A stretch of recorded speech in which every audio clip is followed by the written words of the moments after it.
ये बहुत ही आश्चर्य हो रहा है कि किस तरह इस्कॉन के अगेंस्ट में ये क्यों इस तरह की बात होने लगे कि इस्कॉन को बैन होना पड़ेगा। बहुत ही चिंता का विषय है और इसकी हमें अपेक्षा नहीं थी कि इस तरह का कमेंट आएगा। तो ऐसी संस्था को जो भक्त लोग एक चींटी को भी हम लोग हानि नहीं पहुंचाते हैं, तो ऐसे लोगों को टेररिस्ट बोलना ये बहुत ही आश्चर्यजनक है। इस पर आप लोगों का क्या रिएक्शन होगा, क्योंकि आप लोग यहाँ वेस्ट बंगाल कोलकाता में इस्कॉन की तरफ से ही है? एक्चुअली हम लोग बहुत ही शॉक्ड हैं कि इस तरह से स्टेटमेंट आया है उनका। सभी विश्व पूरा जानता है कि इस्कॉन कितनी बड़ी ह्यूमैनिटेरियन संस्था भी है। हम लोग हमेशा लोग के सुख दुख में साथ खड़े रहते हैं।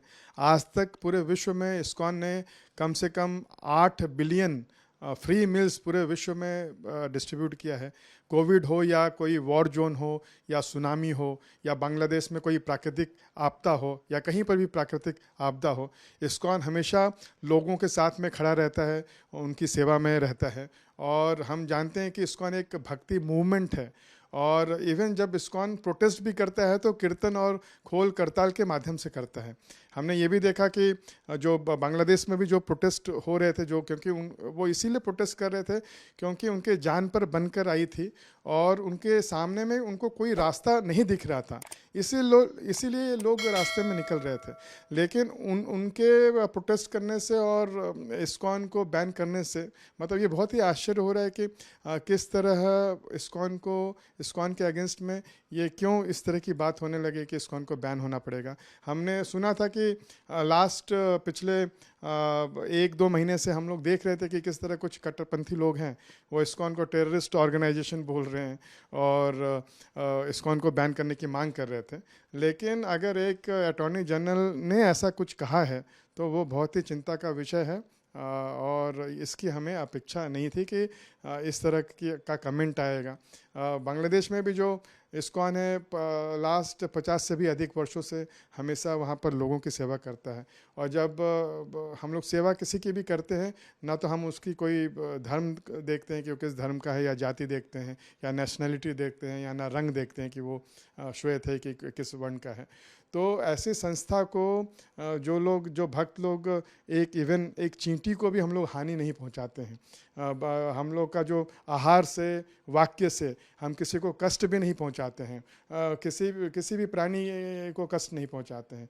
तो ऐसे लोगों को टेररिस्ट बोलना ये बहुत ही आश्चर्यजनक है। ये जो रेड अलार्मिंग जैसा लग रहा है, इस तरह से कट्टरपंथी बोलना इस्कॉन जैसी ऑर्गेनाइजेशन को, कोई मूव आप लोगों का होगा इसके अगेंस्ट में? एक्चुअली इस तरह से जो टेररिस्ट ब्रांडिंग कर दिया है कि इस्कॉन के भक्त टेररिस्ट ब्रांडिंग है। और हमने ये भी सुना है कि किस तरह वहाँ के जो लोग हैं, कुछ कल भी देखा तो मेरे पास वीडियोज़ आए कि बहुत इलाकों में वो लोग रैली कर रहे हैं और वो लोग बोल रहे हैं कि हम लोग इस्कॉन के एक भक्त को पकड़ कर काटेंगे, मारेंगे। तो इस तरह की तो लैंग्वेज यूज़ किया जा रहा है। लेकिन जब सरकार की तरफ से भी ऐसे बयान आने लगते हैं तो इतने बड़े जो भी माइनॉरिटीज़ हैं वो लोग बहुत ही अपने को असुरक्षित महसूस कर रही है और सारे लोग चिंतित है। जैसे अभी मेरी बात हो रही है, हम लोग को एक्चुअली हम लोग क्या करें ये भी समझ में नहीं आ रहा है कि इसका क्या उपाय है। गवर्नमेंट ऑफ इंडिया ने कल स्टेटमेंट भी दिया था, तब हम लोग को कुछ आशा जगी थी कि बांग्लादेश गवर्नमेंट एक्शन लेगी। लेकिन अभी जिस तरह की जो खबरें आ रही हैं, अटॉर्नी जनरल का बयान और बहुत तरह के हम लोग वीडियो भी देख रहे हैं। एक जस्ट मेरे को किसी ने मैसेज भेजा है कि हमारे एक शिवपुर की करके कोई बांग्लादेश में जगह है, तो वहाँ पर हमारे एक मंदिर में एक सेंटर पर एक पोस्टर लगाया हुआ है कि इसको 24 घंटे का नोटिस दिया जाता है, इसको बंद कर दिया जाए।